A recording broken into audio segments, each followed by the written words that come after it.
നമ്മുടെ പണ്ടുകാലത്തെ ദർസുകളും അതുപോലെ തന്നെ ആ ഒരു പോത്തുപള്ളി, അങ്ങനെ ഒരുപാട് കാര്യങ്ങൾക്ക് മക്കൾക്ക് പറഞ്ഞു കൊടുക്കാനും മക്കൾക്ക് കാണാൻ സാധിച്ചു. അതിനുപരി ഹിറാ ഗുഹ ഒരുപാട് കാലങ്ങളായി കുട്ടികൾ കേൾക്കുന്നു. മഹാനായ ജിബ്രീൽ അലൈഹി ഇസ്ലാം റസൂൽ സല്ലല്ലാഹു അലൈഹി വസല്ലം തങ്ങൾക്ക് ഒരുപാട് ഒരു ഇഖ്റ ബിസ്മി റബ്ബിക്കല്ലദീ എന്ന് പറഞ്ഞ സൂറത്ത് അവിടുന്ന് ഓതാൻ പറഞ്ഞാൽ ഹിറാ ഗുഹ മക്കൾ കാണാൻ പറ്റി. അതുകൂടാതെ ദാറുൽ അർഖമിന്റെ വീട്, മാഷാ അല്ലാഹ്, ഒരുപാട് ഫീൽ ആയിട്ടുണ്ട്. അതിനുപരി ഖബർ, ആ ഖബർ നമ്മുടെ മക്കൾക്ക് കണ്ടിട്ടാണ് മാഷാ അല്ലാഹ് അവര് എന്താ പറയാ, ഇതിനെ കാണുന്നതിനുപരി എല്ലാ ദിവസവും സാധാരണ പോലെ പള്ളികൾ കാണുന്നതിനുപരി നമ്മുടെ മക്കൾ ഇവിടുന്ന് ഒരുപാട് കാര്യങ്ങൾ അവർക്ക് പഠിക്കാൻ പറ്റി. SKSFന്റെ ട്രെൻഡുമായി ബന്ധപ്പെട്ട് SKSF അതിന്റെ പോഷക ഘടകങ്ങൾ മക്കൾ നന്നായിട്ട് പഠിച്ചു. ഇതാണ് അൽഹംദുലില്ലാഹ് മാഷാ അല്ലാഹ് മൊത്തത്തിൽ റാഹത്താണ്. ഫാദില ഉണ്ടാക്കി വെച്ച ആ മക്കൾ ഉണ്ടാക്കി വെച്ച നമ്മുടെ ആ ഒരു എന്താ പറയാ കോളേജുമായി ബന്ധപ്പെട്ട് സംസ്ഥയുമായി ബന്ധപ്പെട്ട് ഒരുപാട് കാര്യങ്ങൾ ഉണ്ടാക്കിയിട്ടുണ്ട്.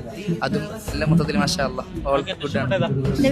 നിങ്ങളെ മനസ്സിൽ കൊണ്ടുവരാന്, സലാത്ത് അധികരിപ്പിക്കാന്, ഖബറില് നമുക്ക് വെളിച്ചമാണെങ്കിൽ തങ്ങളെ സ്നേഹിക്കണം എന്നല്ല പറഞ്ഞു. മരിക്കാന് ജിബ്രീൽ അലൈഹി സ്വലാം നബി സല്ലല്ലാഹു അലൈഹി വസല്ലം ഇഖ്റ സൂറത്ത് അതിനെ ഇഷ്ടപ്പെട്ടു.